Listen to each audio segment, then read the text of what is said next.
4வது வார்டு சக்குபாய் காங்கிரஸ் தலைவி, பல்லாவரம் வள்ளுவர்பேட்டை 2வது தெரு.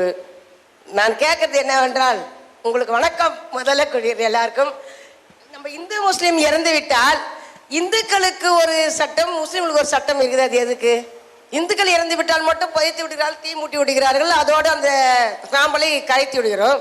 நாங்கள் மட்டும் இறைவனிடம் போவதில்லை. உங்களிடம் நீங்கள் மட்டும் புதைத்து விட்டால் இறைவனிடம் போகிறேன்னு என்னீர்கள். அது என்ன அர்த்தம் சொல்லுங்களேன் பார்க்கலாம். ஆமா, புதைக்கிறாங்க. ஆனா நீங்களாம் இறைவனிடம் போறேன்னு சொல்றீங்க, நாங்க மட்டும் இறைவனிடம் போலீங்க. சரி, எங்களுக்கு மட்டும் கடல்ல கரைச்சிடுறாங்க சாம்பல. அதுக்கு சொல்றேன், கேட்கறேன் ஒரு வார்த்தை எப்படின்னு. அதாவது இந்துக்கள் இறந்துட்டாங்கன்னு சொன்னால் எரிச்சு போடுறாங்க, அவங்க கேட்குறது. முஸ்லீம்கள் புதைக்கிறீங்க, அது ஏன்? அப்போ எரிச்சவங்க புதைக்கிறவங்க தான் இறைவன்ட்டு போனீங்கன்னா எரிச்ச நாங்கள் இறைவன்ட்டு போக மாட்டோமா? இதுதான் அவங்களுடைய கேள்வி. முதல் விஷயம் இந்துக்கள் எல்லாரும் எரிக்கிறது இல்லை, இந்துக்கள்லையும் புதைக்கிற சமுதாயங்கள் இருக்கிறது. அப்போ இந்துக்களில் ஒரு சாரார் எரிக்கிறாங்க, சரியா? ஒரு சாரார் புதைக்கிறாங்க. ஆனால் முஸ்லீம்களில் எல்லாருமே நாங்கள் என்ன செய்கிறோம்? புதைக்கிறோம். முதல் விஷயம் என்னென்னு கேட்டால், புதைக்கிறது எரிக்கிறது இந்த ரெண்டில் எது நல்லது, எது சிறந்தது அப்படின்னு பார்த்தீங்கன்னா புதைக்கிறது தான் சிறந்தது. ஏன்னு கேட்டால், நம்ம வாழக்கூடிய இந்த பூமி மண் இருக்குது பாருங்க, இது எல்லா விதமான பொருளையும் அழித்து கேடுகள்லாம் இல்லாமல் மாற்றக்கூடிய தன்மை படைத்ததாக இருக்கிறது.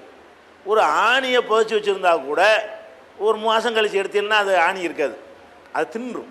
இந்த மண்ணை நெஞ்சனை அப்படியே அரித்து சாப்பிட்றத நீங்கள் பார்க்குறீங்க. இப்போ ஒரு மனிதனோ ஏதோ இறந்து போன பிறகு புதைச்சிட்டோம்னு சொன்னால் அவன்கிட்டருந்து வெளிப்படக்கூடிய கெட்ட விஷயங்கள் இருக்குது இல்லையா, அதெல்லாம் பூமிக்கு மேலே வராது. பூமி உள்ளே வச்சு அரிச்சு ஒன்றும் இல்லாமல் ஆக்கி, அது மண்ணோட மண்ணாக ஆக்கி எல்லாத்தையும் காலி பண்ணுன்னு நம்ம சுவாசிப்பதற்கு அது வெளியே வராது. அந்த இடங்கள் எதுவும் நம்மளை பாதிக்காது. ஆனால் எரிச்சம் என்று சொன்னால் அவன்கிட்டருந்து வரக்கூடிய எல்லாம் வெளியில் தான் வருது. காற்று தான் என்ன செய்கிறது? காற்று தான் அது மாசுபடுகிறது. அதைத்தான் நம்ம சுவாசிக்கிறோம். ஒரு அந்த மனிதனுடைய எரிச்சதுலேருந்து வரக்கூடியதை நம்ம இழுக்கிறோம், உட்கொள்கிறோம். ஏறக்குறைய அந்த செத்தவனை உட்கொள்கிற மாதிரின்னு வைங்களேன். அந்த மாதிரியான ஒரு தன்மை புதைக்கிறதுல கிடையாது. ஒன்று அந்த வகை. ஒன்று. இரண்டாவது செலவு. எரிக்கிறதுக்கு நிறைய செலவாகும். ஒரு ஒரு பாடி எரிக்கிறதா இருந்தால் சாதாரணமாக விரவை எரிக்கிற மாதிரி எரிக்க முடியுமா? பச்சையாக இருக்கிற உடம்பு எரியாது இல்லையா? அது எரிகிறதா இருந்தால் அதையெல்லாம் எரிக்கிற அளவுக்கு நிறைய விறகுகள், விராட்டிகள், நிறைய அது மாதிரி எரிபொருள்கள் நிறைய தேவைப்படும். புதைக்கிறதுக்கு என்ன இல்லை, அதெல்லாம் ஒன்றும் கிடையாது. அதுலேருந்து 10% கூட செலவாகாது. புளியை வெட்டி போட்டு மண்ணை போட்டு மூட்டு ஒடியாந்துட வேண்டியதான். சிம்பிளான ஒரு வேலை. பொருளாதார ரீதியாக இது ஈஸியானதாக இருக்கிறது. ரெண்டாவது, அந்த அடக்கம் பண்ணுறதுல என்ன ஒரு கேள்வி வருவாங்கன்னா, இட பிரச்சனை ஒன்று சொல்லுவாங்க. இடங்கள் நிறைய தேவைப்படும் என்று. அது கிறிஸ்துவ சமுதாயத்தினுடைய சுடுகாட்டுக்கு தான் அந்த கேள்வி வரும். முஸ்லீம்களுக்கு அது வராது. ஏன்னா கிறிஸ்தவர் என்ன செய்வாங்கன்னா, ஒரு ஆளை அடக்கம் பண்ணிவிட்டு அவருக்குன்னு ஒரு கல்லறையை கட்டி ரிசர்வ் பண்ணிடுவாங்க. அந்த இடம் அவருக்கே உள்ளதாக போயிடும். அப்படியே போய்கிட்டே இருந்தால் இடம் பத்தாமல் போயிடும். முஸ்லீம்கள் என்ன செய்கிறது இல்லை, யாருக்கு ரிசர்வ்லாம் பண்ணுறது கிடையாது. இப்போ நான் இறந்து போயிட்டேன்னு வைங்களேன், என்னை கொண்டு புதைச்சிருவாங்க. புதைச்ச பிறகு ஒரு வருஷம் கழித்து அந்த இடத்துல வேற ஆளை போடுவாங்க. என்னை எந்த இடத்துல புதைச்சாங்களோ இப்படி வரிசையாக போச்சுக்கிட்டே போவாங்க. போய்கிட்டே இருப்பாங்களா, ஒரு வருஷம் ஆயிருமா, ரிவர்ஸில் அங்கே வரும்பொழுது உள்ளுக்கு நான் இருக்க மாட்டேன். என்னை புதைச்சிருப்பாங்கல்ல, நான் ஒன்றும் இல்லாமல் போயிருப்பேன், மண்ணோட ஒன்றா மக்கி போயிருப்பேன். அது ஒரு காலி இடம் தான். அந்த இடத்துல திரும்ப புதைவாங்க. அப்போ சின்ன ஒரு இடம் இருந்தாலே போது அதுவே சுற்றி சுற்றி வந்துக்கிட்டே இருக்கும். அதனால் இட நெருக்கடி ஏற்பட்டு போயிடும், பெரிய கஷ்டமாகி போயிடும் அப்படிங்கிறலாம் கிடையாது. அப்போ இந்த காற்றை மாசுபடுத்தாமல் இருப்பதற்கும் செலவை சிக்கனப்படுத்துவதற்கும் ஏற்ற இது. அதை விட என்னென்னு கேட்டால், அது ஒரு பார்க்கும் பொழுது ஒரு கொடூரமாக நம்ம தகப்பன், நம்ம தாய், நம்ம பொண்டாட்டி, நம்ம புருஷன் அவங்கள எரிச்சு அந்த வெட்டி அடிப்பான் போட்டுட்டு அப்படி எந்திரிக்குமா, நீங்கள் வாட்டு வந்துடுவீங்க. அந்த அந்த சூடான பிறகு என்ன செய்யும், அப்படியே இப்படி கிளம்புமா ஒரு அடி மண்டலம் கொண்டாட்டி அடிப்பான்.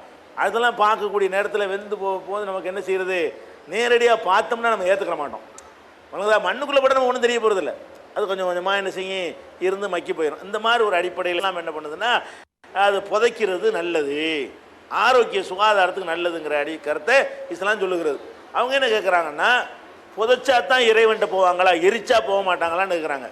புதைச்சாலும் எரிச்சாலும் ரெண்டும் இல்லாமல் சிங்கம் மூலி கரடி தின்றுட்டா கூட நம்ம சாப்பிட்ருந்தோம் வைங்க, அது எரிக்கவும் இல்லை புதைக்கவும் இல்லை, நம்ம காணா போயிட்டோம். அந்த மாதிரி போய்விட்டால் கூட எல்லாரும் இறைவன்ட்டு போய் சேர்ந்தாகணும். வழங்குதா?